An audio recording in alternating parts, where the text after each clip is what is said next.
মোৰ উদ্দেশ্যটো হাগ্ৰামা হাটাও নহয়। মই ধন্যবাদ জনাইছোঁ। হাগ্ৰামা মহিলাৰী ডাঙৰীয়াৰ যদি উদ্দেশ্যটো প্ৰমোদ বড়ো হাটাওৱে হয়, এইটোতো ভাল কথা, তেখেতে মোৰ লগত লাগি থাকক। মোৰ উদ্দেশ্যটো হাগ্ৰামা হাটাও নহয়। মোৰ উদ্দেশ্যটো হৈছে বড়োলেণ্ড অঞ্চলৰ 35 লাখ জনসাধাৰণৰ উন্নয়ন।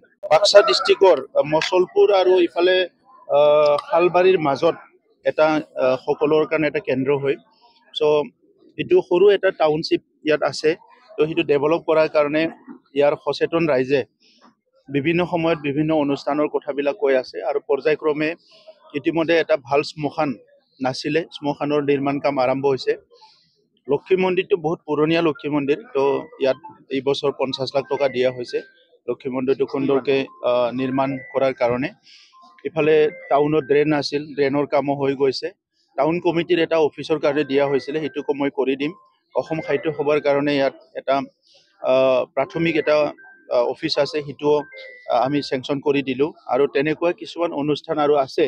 আৰু ডক্টৰ ভূপেন হাজৰিকা, ভাৰত ৰত্ন ভূপেন হাজৰিকা দেৱৰ এটা প্ৰকল্প ইয়াত হ'ব, ইয়াৰ কামো চলি আছে। আৰু কলেজখনতো বিভিন্ন আঁচনি এইবাৰ আমি লৈছোঁ।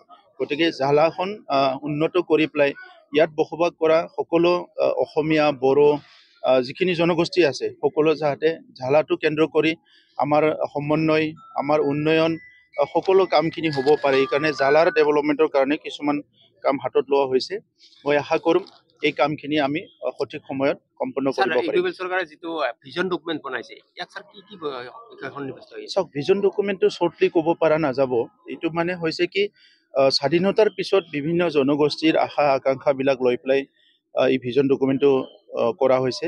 এই সময়ত সন্মুখীন হোৱা বিভিন্ন সমস্যাবিলাক ভিজন ডকুমেণ্টত আছে। গতিকে সমস্যাখিনি কেনেকৈ সমাধান কৰা যাব আৰু অনাগত দিনত এই জনগোষ্ঠীটো কেনেকৈ আগবাঢ়ি নিয়া হ'ব, প্ৰধানমন্ত্ৰী ডাঙৰীয়াৰ বিকশিত ভাৰতৰ যিটো এটা ডিজাইন, ইয়াৰ লগত সংগতি ৰাখি এইটো কৰা হৈছে, যাতে বড়োলেণ্ড অঞ্চলৰ জাতি জনগোষ্ঠীয়ে পিছ পৰি থাকিব লগা নহয়। আমাৰ অঞ্চলৰ জাতি জনগোষ্ঠীকো নিজৰ অস্তিত্ব, পৰিচয়, ভাষা, সংস্কৃতি লৈ আগবাঢ়ি নিয়াৰ কাৰণে এটা ৰোডমেপ, ইয়াৰে মেইন ডিজাইনটো যিটো হাতপুতি আছে কাম কৰাৰ কাৰণে, সেইটো হ'ল ভিজন ডকুমেণ্ট। নিৰ্বাচন সমাগত কেনেদৰে প্ৰস্তুতি চলাইছে আপোনালোকে? ইয়াৰ কাৰণে কথা পাতিম, টাইম যথেষ্ট আছে, সমাগত হ'লেও বহুত টাইম আছে। এতিয়ালৈকে আলোচনাই হোৱা নাই, এনেইতো 15 ডিচেম্বৰলৈকে আছে চৰকাৰ। গতিকে ইয়াৰ মাজত কেতিয়াবা মিটিং আছে, ইয়াত কি কি বিষয়? চাওক, CWC আমাৰ বহুত দিন হোৱা নাছিলে, গতিকে আজি নতুন বছৰ হ'ল, আমি CWC মিটিং কৰি UPPL দলটো শক্তিশালী কৰা, আগুৱাই নিয়াৰ বিভিন্ন আঁচনি, বিভিন্ন চিন্তাধাৰা যিবিলাক আছে, বিভিন্ন প্ৰগ্ৰামবিলাক যিবিলাক আছে, ইয়াৰ ওপৰত আমি কথা পাতিম। হাগ্ৰামা মহিলাৰী প্ৰমোদ বড়ো হাটাও অভিযান চলি আছে। মই ধন্যবাদ জনাইছোঁ। হাগ্ৰামা মহিলাৰী ডাঙৰীয়াৰ যদি উদ্দেশ্যটো প্ৰমোদ বড়ো হাটাওৱে হয়, এইটোতো ভাল কথা, তেখেতে মোৰ লগত লাগি থাকক। মোৰ উদ্দেশ্যটো হাগ্ৰামা হাটাও নহয়। মোৰ উদ্দেশ্যটো হৈছে বড়োলেণ্ড অঞ্চলৰ 35 লাখ জনসাধাৰণৰ উন্নয়ন।